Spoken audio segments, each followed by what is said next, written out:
사울이 그의 아들 요나단과 그의 모든 신하에게 다윗을 죽이라 말하였더니 사울의 아들 요나단이 다윗을 심히 좋아하므로 그가 다윗에게 말하여 이르되 내 아버지 사울이 너를 죽이기를 꾀하시느니라.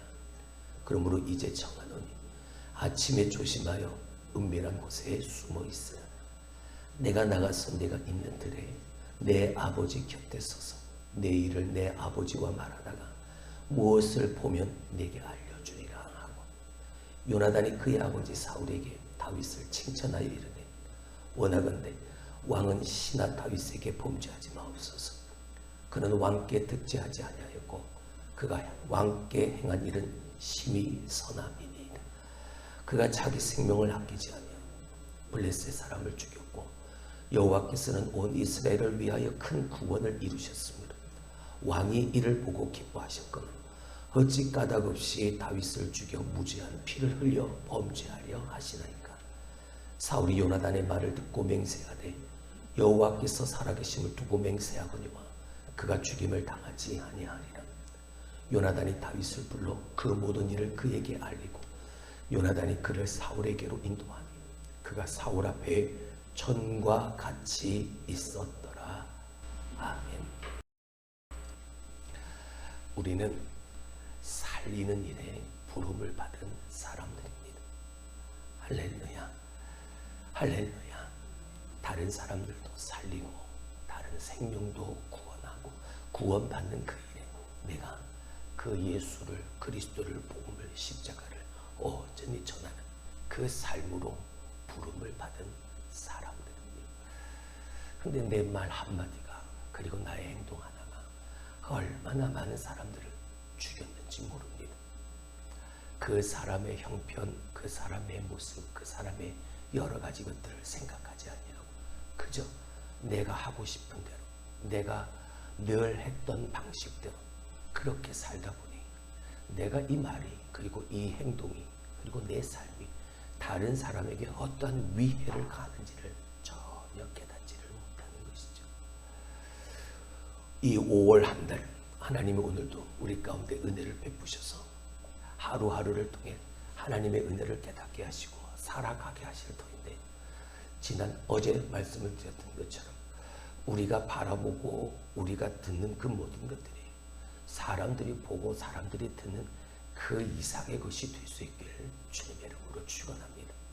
그냥 다른 세상 사람들 마냥 그렇게 말하고 그렇게 산다면 우리도 저 세상 사람들처럼 전혀 다르지 않게 내가 지금 무엇을 하고 있는지조차 모른 채 그냥 내가 하고 싶은 대로 살아갈 수밖에 없는 그것이 다른 사람을 해하는 일인지도 모르지 그렇게 살아갈지도 모르는 그러나 우리가 보고 듣는 그 이상 하나님의 모든 자연 피조 세계 밑에 흐르는 그 하나님의 그 말씀을 우리가 기억한다면 하나님의 정직한 말씀 그리고 창조의 능력 있는 그 말씀 살리는 생명의 말씀 반드시 이루시고 견고하게 세우시는 그 말씀을 오늘도 붙들고 살아가는 우리가 되어진다면 오늘 사울과 같은 삶이 아니라 요나단과 같은 다윗과 같은 삶을 살아가는 저와 여러분이 될 줄로 믿습니다. 그 삶을 통해 하나님은 우리가 바라고 우리가 소원하는 대로 정말 하나님은 응답과 당신의 기적과도 같은 역사를 그 믿음으로 사는 그 사람과 함께 그 일을 이루실 것이기 때문이죠. 할렐루야. 할렐루야. 여러분이 그 삶의 주인공이 될 수 있기를 주님의 이름으로 축원합니다. 사울 왕은 시간이 가면 갈수록 다윗을 계속해서 두려워합니다. 아니 그 두려움이 더 커져만 갑니다. 왜 그럴까? 자기에게는 하나님의 영이 없고 하나님이 내게서 떠나고 저 다윗에게 그 하나님의 영이 하나님이 함께 하심을 매일같이 보기 때문이었을 거예요. 하나님이 내게는 없는 하나님이 나를 떠나셨는데 내가 하나님을 떠난 이유로 말미암아 내가 그 말씀을 버린 이유로 말미암아 하나님이 내게서 떠났는데 깨닫지 못하는 거죠. 알지 못하는 거죠. 그저 내게서 떠난 하나님의 영이 저 다윗과 함께하는 그것이 싫은 겁니다. 그냥 싫은 거죠. 다른 이유 없죠.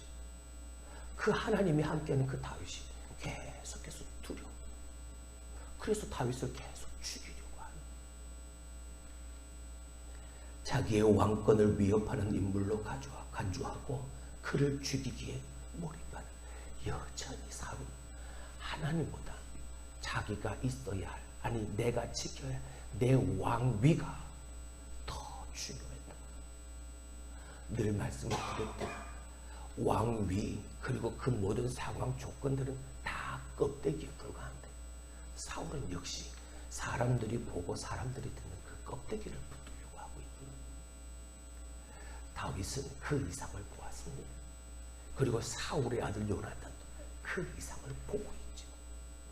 다윗이 행한 그 모든 일이 다윗 저가 잘해서라기보다, 다윗이 가진 능력 때문이라고 생각하기보다, 하나님이 그와 함께 하셔서 다윗을 통해 일하심으로 이스라엘에게 큰 구원을 이루심을 왕이 보시지 않았습니다 라고 이야기할 정도로 본질을 꿰뚫어 보는 다윗이 가지고 있던 그 믿음의 요나단도 가지고 있었고, 사울에겐 그게 없는, 그걸 잊어버렸죠.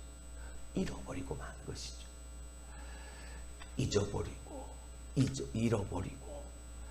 잃어버리고 잊어버린 그것을 내가 알고 내가 깨닫게 되어지면 다시 되찾을 수 있습니다. 어디 있는지를 찾게 되어지니까, 예배를 다 마치고 이제 점검을 하는데 화장실을 잠가야 되는데 화장실은 키가 없는 겁니다. 잃어버린 거죠. 근데 가만히 생각을 해보고, 누가 저 화장실의 문을 열었을까? 화장실의 문을 연 사람이 분명 그 키를 가지고 있을 때 누굴까? 집사람에게 물어보니 아마도 누구가 그걸 가지고 그 문을 열었던 것 같습니다. 그래서 그분께 저는 그분이 키를 깜빡 잊어버리고 주머니에 넣고 가신 것. 잃어버렸는 걸 알면 그 잃어버린 곳이 어딘지, 언제 잃어버렸는지를 자꾸 생각하게 되어지고 결국은 잃어버린 그것을 찾을 수가 있습니다. 하지만 잃어버린 걸 모른다면, 저 화장실 문 키를 지금까지 제가 잊어버린 걸, 그 키가 없었다는 걸 모른다면 화장실 문은 계속해서 열려 있을 거예요. 잠글 수가 없는 거예요. 아니까 본질을 꿰뚫어 보고 그 본질이 의미하고 말하는 것을 온전히 보고 들으니까, 요나단은 다윗을 자꾸만 죽이려는 그 사울에게 생명을 건 말을 할 수 있게 되어지. 오늘 본문의 말씀을 뭘 말합니까? 다윗을 죽이라 말하죠. 근데 지금까지는 어땠습니까? 그냥 내가 알아서 그냥 보이지 않게 딸을 동원하거나 다른 이유를 들어서 다윗을 군대에 그 전쟁에 보내서 블레셋 사람들 손에 죽게 하도록 그냥 그렇게 만들 때 그뿐이었던 거죠. 근데 이제는요, 공개적으로 몇 신하들을 부르고 그 신하들에게 다윗을 죽이라라고 명령을 합니다. 몇 사람이 되어졌던 그 수가 중요한 게 아니라 이제 왕이 말했으니까 그 말은 곧 법이니까 다윗을 죽여야 했습니다. 근데 오늘 요나단은 사울왕의 아들이죠. 우리가 잘 알고 있는 것처럼 이제 가만히 있어도 세상의 법으로 이 요나단은 아버지 사울의 뒤를 이어서 왕이 돼 국본이었습니다. 우리가 잘 알면 세자였죠. 다음에 왕위를 이을 사람 말이에요. 가만히 있어도. 근데 이 요나단은 알았습니다. 하나님이 아버지 사울을 버리시고 다윗을 기름 붓고 이스라엘의 새 왕으로 세우셨다는 걸 요나단 보아 믿음의 눈으로 보고 믿음의 귀로 들었습니다. 하나님이 함께 하시는 사람을 그가 보았죠. 왕인 아버지가 명령을 했습니다. 다윗을 죽여라. 근데 요나단은 다윗을 너무나도 사랑했죠. 지난 18장에 보게 되어지면 무엇처럼 사랑했던가요? 자기 생명처럼. 아버지가 원수처럼 여기는 사람이에요. 아버지가 대적하는 사람이라고. 아버지가 원수처럼 여기는 사람과 내가 친하다. 그래 사랑한다. 생명처럼 사랑한다. 여러분 이건 아버지를 대적하는 것과 마찬가지입니다. 오늘 모습도 한번 보시죠. 다윗을 죽여라. 근데 그 죽이라고 명한 아버지에게 왕에게 이 요나단이 갑니다. 뭐 하기 위해서요? 다윗에게 다윗이 그렇지 않음을 아버지가 생각하고 있는 것처럼 다윗이 그렇지 않음을 그가 말하기 위함인 거죠. 살리는 일에 부름받은 성도라 여러분에게 말씀을 드렸습니다. 사람의 생명 그 영혼을 살리는 일도 우리가 감당해야 될 분명한 부분인 거죠. 근데 우리가 헛된 것을 바라보고 있거나 잘못된 것을 붙들고 있다면 우리는 결코 사람의 영혼을 구하는 그 일에 그 부름받은 그 일에 우리가 쓰임을 받을 수 없습니다. 사울처럼 오히려 그 반대의 모습을 행할지도 모르는 것이죠. 근데 오늘 우리가 분명히 한다면 오늘 요나단이 행했던 저 모습 가지고 우리는 사람의 영혼의 생명을 영혼을 구원하는 그 일에 전적으로 쓰임만 하나님의 손에 붙들린 비록 보잘것없어 보이는 물맷돌이라 할지라도 하나님이 사용하시는 그 도구가 되어질 수 있다는 사실. 할렐루야. 자, 그렇다면 오늘 그 요나단처럼 살기 위해서 우리는 어떻게 해야 될까? 두 가지만 우리가 생각합니다. 첫 번째, 다른 사람의 고충을 생각해 줘야 해요. 지금 다른 사람이 다윗이 어떤 위험에 빠져 있는지를 이 요나단이 한 번 더 생각을 하는 거예요. 한 번 더 생각하니까 내가 생명처럼 사랑하는 저 다윗을 살리기 위해서 뭐합니까? 다윗에게 가서 피할 수 있도록 아버지 사울의 그 죽음의 손길에서 피할 수 있도록 그를 그와 함께 하기 시작합니다. 자, 2절 말씀을 보죠. 그가 다윗에게 말하여 이르되 내 아버지 사울이 너를 죽이기를 꾀하시느니라. 그러므로 이제 청하노니 아침에 조심하여 은밀한 곳에 숨어 있으라. 아버지가 너를 죽이려고 하니까 내가 생명처럼 귀하게 여기는 네가 아침에 조심해서 은밀한 곳에 숨어 있어. 그리고 같이 그 숨어 있을 그곳을 가게 되어지죠. 3절 말씀을 보죠. 내가 나가서 네가 있는 들에서 내 아버지 곁에 서서 내 일을 내 아버지와 말하다가 무엇을 보면 네게 알려주리라. 무슨 일이 생기면 너에게 알려줄 테니까 여기 가만히 숨어 있으라고. 다른 사람 고충을 알지 못하면 다른 사람이 아파하고 다른 사람이 힘들어하고 다른 사람이 고통받고 있다는 사실을 우리가 알지 못하면 그들을 도울 수 없습니다. 생각조차 하지 못하죠. 왜 아픈지, 왜 고통을 당하고 있는지, 왜 힘들어하는지 그것조차 생각하지를 못하죠. 왜요? 다른 사람을 생각하지 않으니, 다른 말로 말하면 다른 사람을 생각하지 않으니 내가 나만 생각하는 것으로 가득 채워 있기 때문이고, 나만 아니면 되고, 나만. 사랑하는 성도 여러분, 다른 사람의 영혼을 살리는 그 일에 우리가 부름을 받았다면 우리는 한 번쯤 내 곁에 있는 다른 사람들의 상황을 들여다볼 수 있기를 원합니다. 왜 힘들어하는지, 왜 아파하는지 알게 되어지면 가서 도와줄 수는 있잖아요. 아니, 가서 도와주지는 못한다. 내가 그 아픔과 힘듦을 알면 그를 위해서 기도할 수는 있잖아요. 다윗이 말했던 것처럼 나는 기도의 사람이라. 나는 기도할 뿐이오니 내가 할 수 있는 건 기도밖에 없으니까.